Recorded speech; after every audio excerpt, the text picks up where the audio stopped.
itinakbo sa pagamutan si Office of the Vice President Special Disbursing Officer Gina Acosta habang ito ay humaharap sa pagdinig ng House. Pwede ba yun dyan? Habang humaharap, tinatakbo sa ospital? Hindi, sumusunod yung mga... nag-hearing ko, pwede ba yan? Hindi. Siguro pagkatapos. O kaya... Habang tinatanong ata siya, parang sinumpong nung... Ayun. Ganon. Akala ko, habang humaharap Tanong ng tanong. Parang reporter lang yan eh. Ano nga sa'yo? Nasaksak ako. Saan ang tama mo? Saan ang tama mo? Baka pagkatapos humarap. No? Manong, dalhin muna dapat sa... Ganun ng mga tao talaga. Masakit ba? Saan ka nasaksak? Sa gilid doon. Masakit na saksak sa'yo. Dito. Ituro mo. Reporter nung araw no? Talaga naman. Papatayin ka talaga. Ay, nako. Ngayon, baligtad na. Mga congressman nagtatanong. Sabi niya, mahirap ako huminga. Ba't ka nahirapan huminga? Ba't ka nahirapan? O sige, habang tumatakbo, sinusunod yung mikropono eh.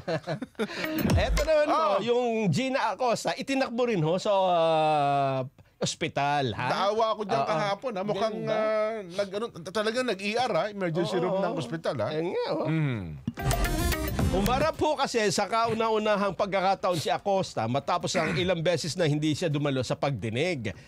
At doon, siya po ay ginisa, Ginisa ni Batangas, ginawa siyang bulalo.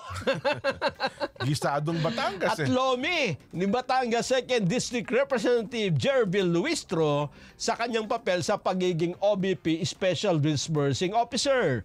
Kinustyon din ang kanyang papel sa pag-disburse ng confidential funds ng OBP.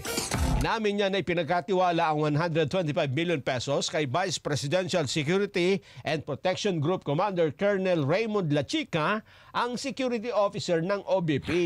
Hiniling ni Vice President Sara Duterte na pansamantalang suspindihin ang pagdinig para mabigyan ng kaunting hangin si Acosta. Pasado 6:00 ng gabi ay patuloy binabantayan ng doktor si Acosta hanggang ilabas ng kamera na naka-wheelchair. Sinamahan din ni BP Inday si Acosta na dinala rin sa Veterans Memorial Medical Center. Ano kaya ang update ngayon sa kanyang kalusugan? Kasi kahapon parang mga 6, almost bago mag-7, ang latest daw ay unresponsive.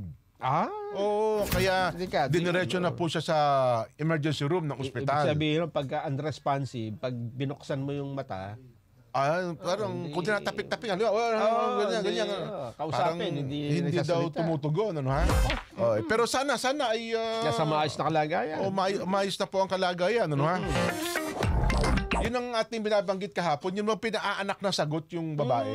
Pinipilit Kino-cross-examine na halos hindi na nga niya malaman kung ano sasagot niya. Ewan ko kung ano ang gustong pigain ni Congressman Luistro doon sa kaawa-awang babae. Alam, nakikita naman niya, di ba? Yung facial expression, yung pag sumagot, halos takot na takot na. Di ba?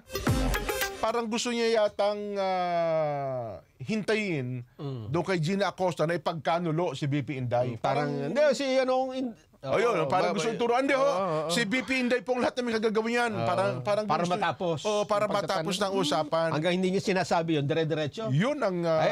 Inquisition nga ang tawag doon. Yun ang nga. Natatandaan ko yan sa mga history. Hanggang hindi ka umaamin. Ang Inquisition malupit yan. Sa katala ng kasaysayan. Ay, nako. At yan noon legal, Totoo. Nila, legal ho yan. Doon nga, di ka na pa sasagutin ng yes or no. Talaga naman,